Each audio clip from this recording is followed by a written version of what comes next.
Alright, so we've had a rough day, but we got a win last round. And we kind of rolled our opponent. Let's see if we can get something going this time. So this is not a good hand, unfortunately. Keeping like a hand that's basically guaranteed to go turn 4 Gideon on the play is like almost acceptable. Like if it was a 6-card hand where I didn't have an Avacyn, it was just like 3 lands Gideon, I would keep it. But this hand's too bad. Like, not only do I need green mana and early drops, it's like you just need too much for it to be a good draw. So it's definitely a mulligan. And this hand's a lot better. And I think that I would rather have stuff. I would love to see like Sylvan Advocate here. We did it, yeah. So we are off to a great start despite being on a mulligan. And this is actually like an okay hand against White Weenie.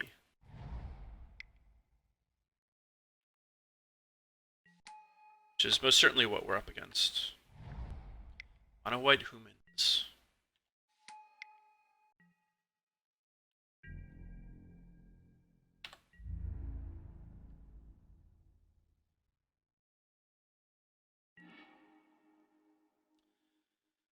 So if our opponent has a declaration in stone, that's a bit of a problem. I think what I want to do is really tempted to just pass with the Secure the Waste. Yeah, I'm going to do that.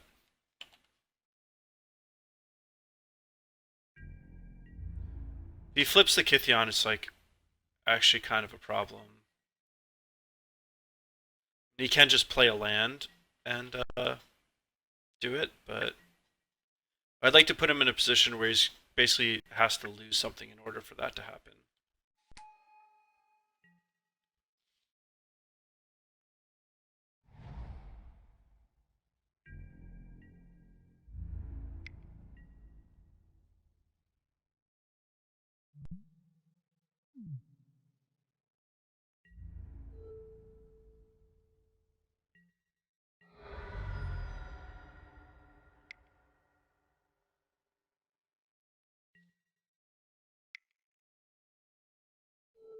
And now I'm going to be able to make all these guys 2/2s. Which is pretty good.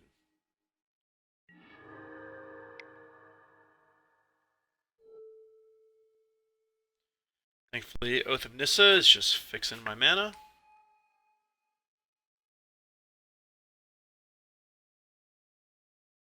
And 2, 3. So if he wants to trade with my Sylvan Advocate, it would have to be a 2-for-1. I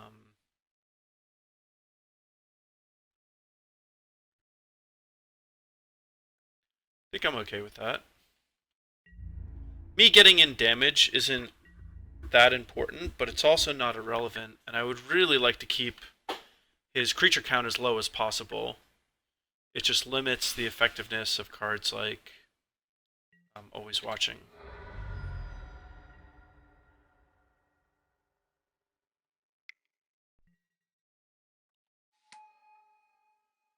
What I'm probably like most worried about here is just Griff's Boon. Alright, so at least this turn doesn't look like my opponent's really going to have anything good to... No, never mind. I was going to say, Griff's Boon is the one card I don't want to see here, and he's got it. It's a bit of a downer.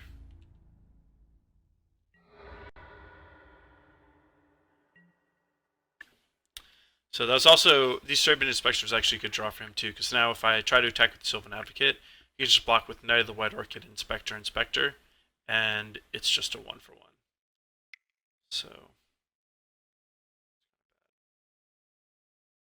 So I need a... I'm looking for a land drop, and I'm going to be playing Hangarback Walker.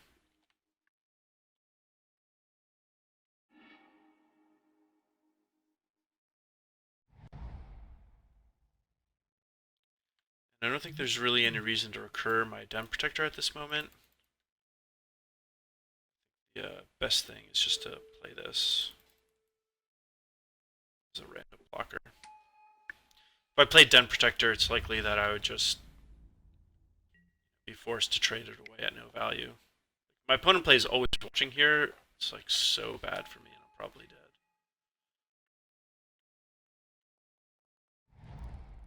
As you can see, this is a matchup for Tragic Arrogance. Tragic Arrogance is great.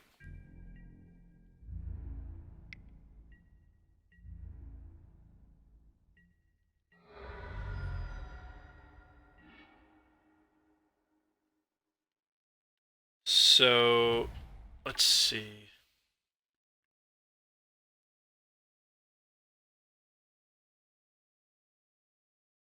So Gideon Emblem's probably better than a Knight.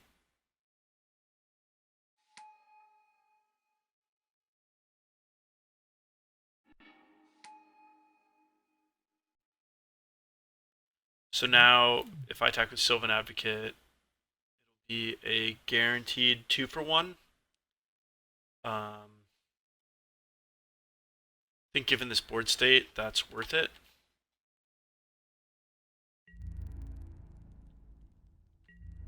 I can't really sit here and do like literally nothing because of that Griff Spoon.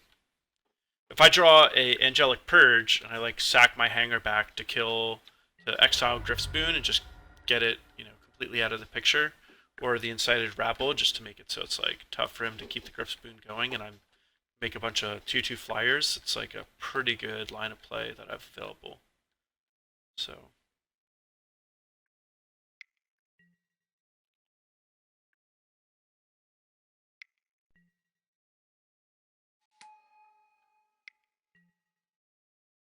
I am pretty lucky that my opponent hasn't gotten like a Thalia's Lieutenant or is watching. It's actually kind of insane that my opponent just hasn't seen either of those cards in the top 17 cards of his library.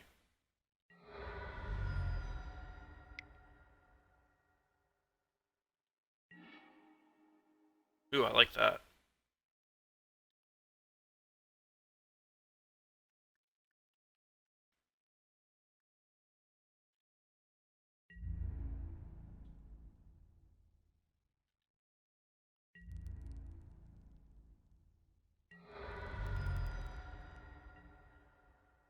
We are approaching a point where like my opponent could just do like an all-out attack and just like kill me.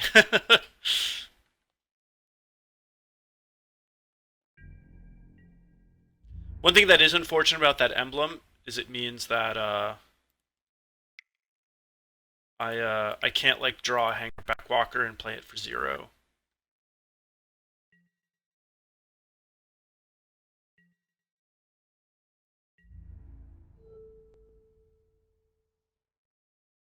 Problem.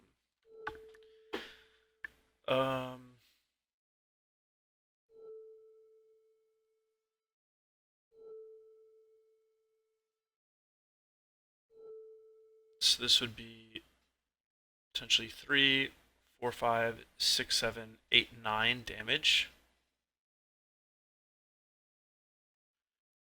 I think I'm okay with that.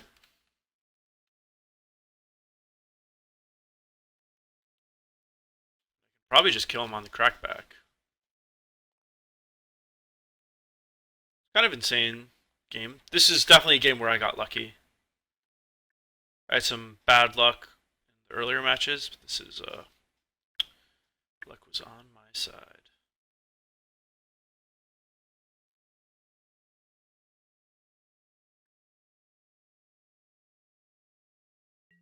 I guess I should have blocked Kithion just to force him to use mana if he wanted to make it indestructible.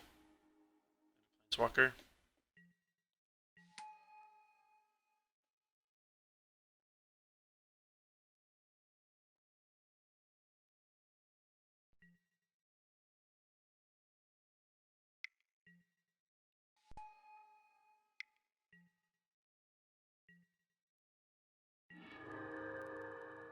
Ooh. Does that just win the game? What a top deck. 1, 2.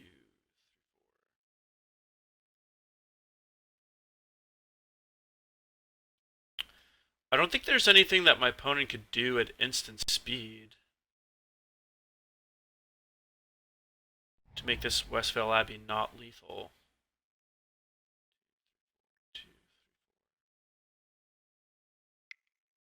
Pretty sure I can just do this.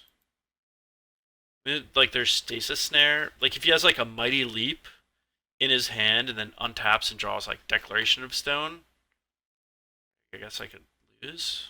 But I even have the Raptors to block.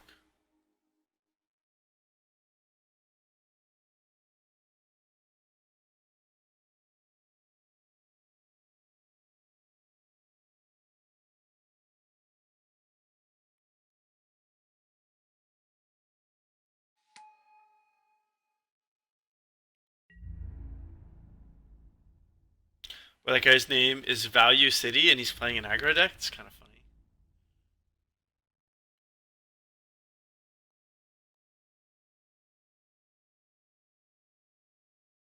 And that Westvale Abbey was a really good top deck.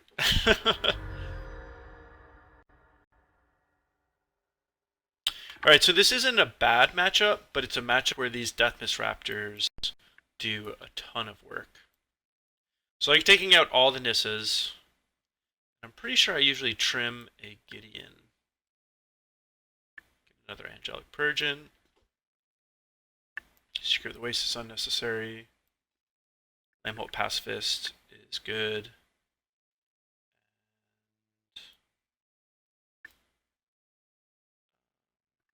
Let's look at my notes. Oh, and I take out Oath of Nissas.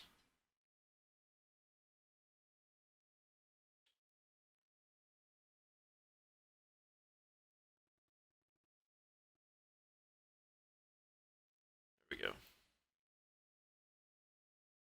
So with this setup, I like basically the most interactive I can be. I have 9 removal spells. And what's great is I've got 3 Hangarback Walker, 2 Tragic Arrogance, and 3 Angelic Purge, which are all like basically 8 ways to easily flip my Avacyn, and like sometimes Dromoka's command is going to be able to flip her also. And Gideon's typically underperforms in this matchup, but it is nice that cast Tragic Arrogance and it lives. But sometimes I almost wonder if I should have the Tireless Trackers instead of the Gideons. The problem is like the Tireless Tracker, before you use it to crack a clue, it can just literally trade with a 1-mana creature, which is really bad. Whereas Gideon, you know, sometimes the fact that they attack it basically buffers my life total a little bit and can buy me a little time. So that's why I do that. Yeah, so we're ready to go. I take out the Oaths of Nissa just because I'm taking out a lot of my planeswalkers, so the mana fixing component isn't as important, and a lot of times I just don't have time to pay an extra mana to find what I need. I just like need to have it. So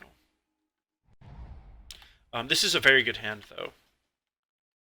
Like we get to play one of our sideboard cards early, Lambholt Pacifist, which is like kind of a big deal.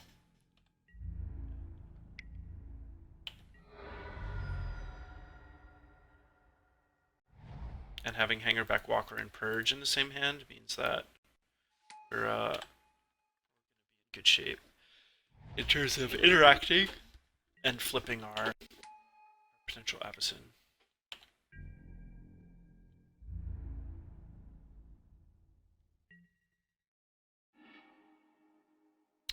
So, an always watching out of our opponent would be devastating.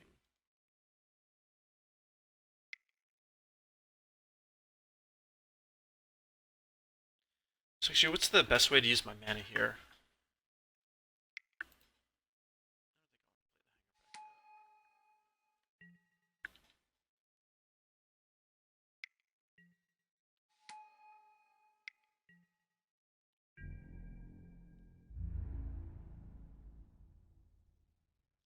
Wow, my opponent still has no profitable attacks. It's like kind of insane, to be honest. That's good. I So it could kind of blow me out Declaration in Stone, but I think it's still what I want to do. Like if I just draw an Avacyn, this what do I want to do here? Because this needs to be addressed.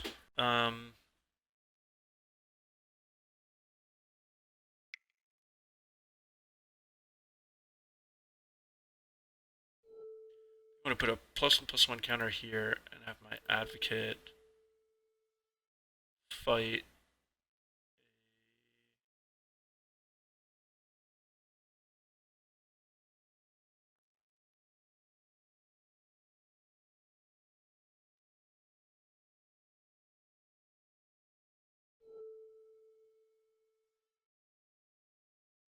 Guess I let the Thalia's Lieutenant enter the battlefield.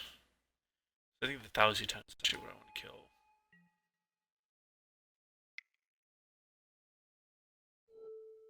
So if I put a +1/+1 counter on my Pacifist, that means that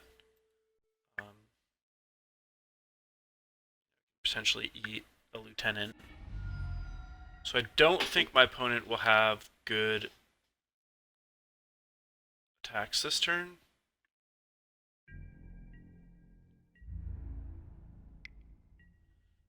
Well,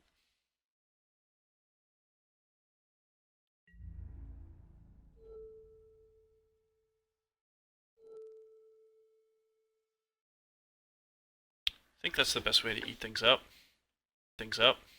Can't really put anything on this Council's Lieutenant, so it is going to get renowned, but my opponent's not going to have that many creatures, and I can just like Angelic Purge it if I want.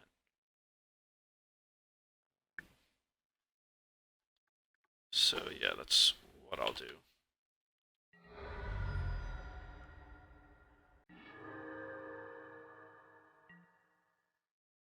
So overall, I think that was good for me. I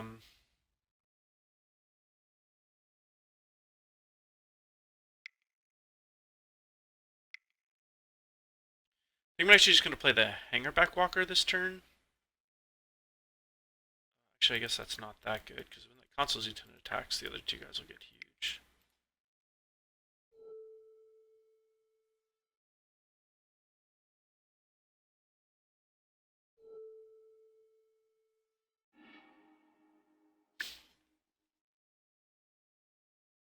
This has got to be putting my opponent on T.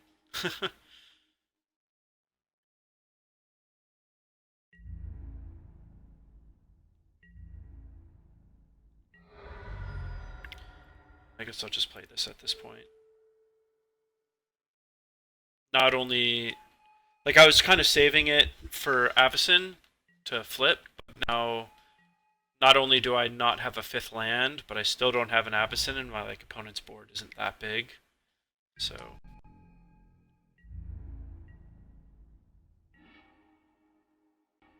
speak of the devil, and she will appear.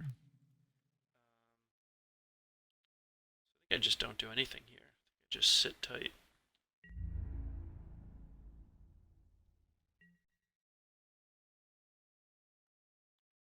Oh yeah, she flips. My opponent probably thought that Anointer of Champions would allow his creatures to bust through, but Pacifist becomes a 5/5. Oh yeah. And this Hangarback Walker is going to be like a little bit of a problem too. The Hangarback Walker Angelic Purge interaction is pretty sweet. The Angelic Purge Archangel Avacyn is a sweet interaction too.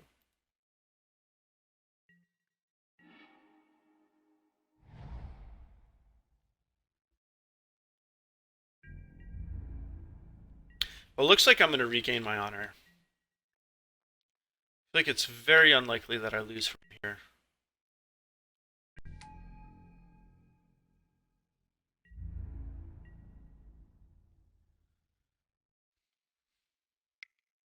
It's probably a good time to fire this off.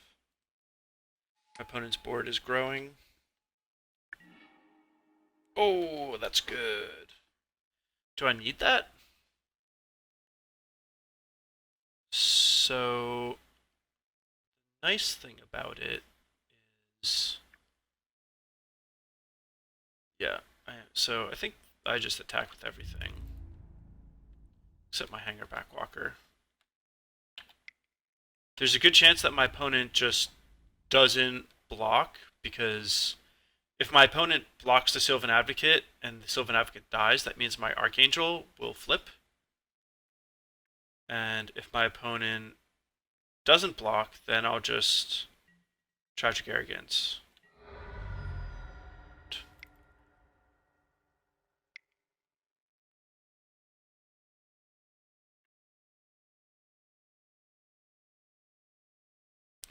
And this is just game over.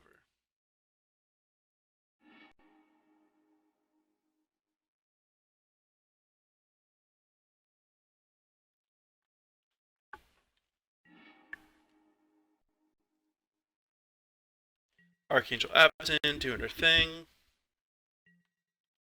And now my opponent's just super dead.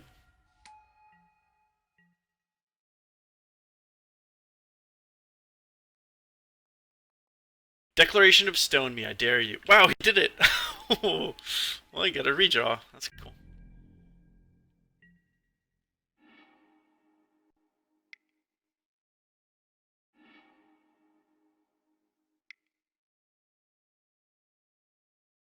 Pretty funny.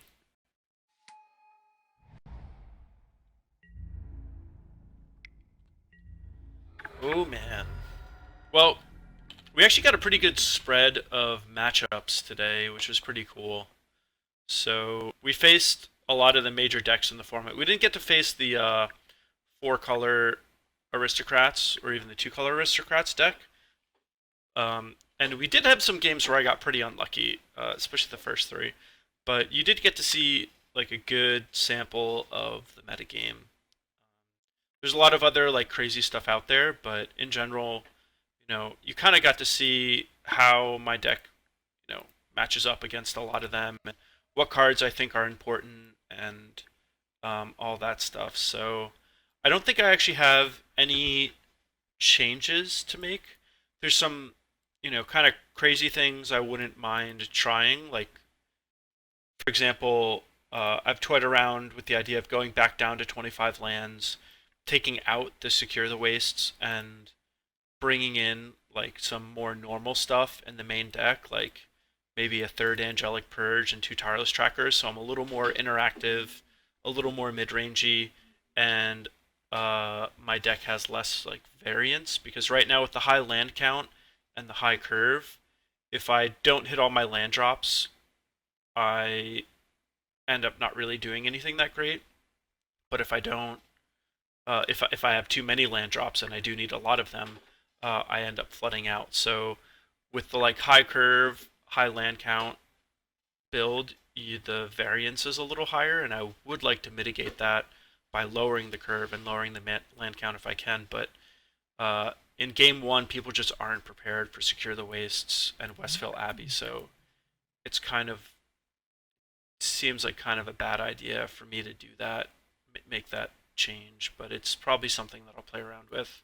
For now, though, for all of you who are taking this to your local tournaments or whatever else, if you're looking to play green-white aggro, I would just play this build. I think this is the best build. I don't really have any good suggestions to make at this time, but I do have some things that I'll be testing. So we'll see how it goes, and I'll have hopefully some new ideas to share with you guys next week. So once again, thanks so much for watching my stuff. You guys are great. And peace out, Girl Scouts.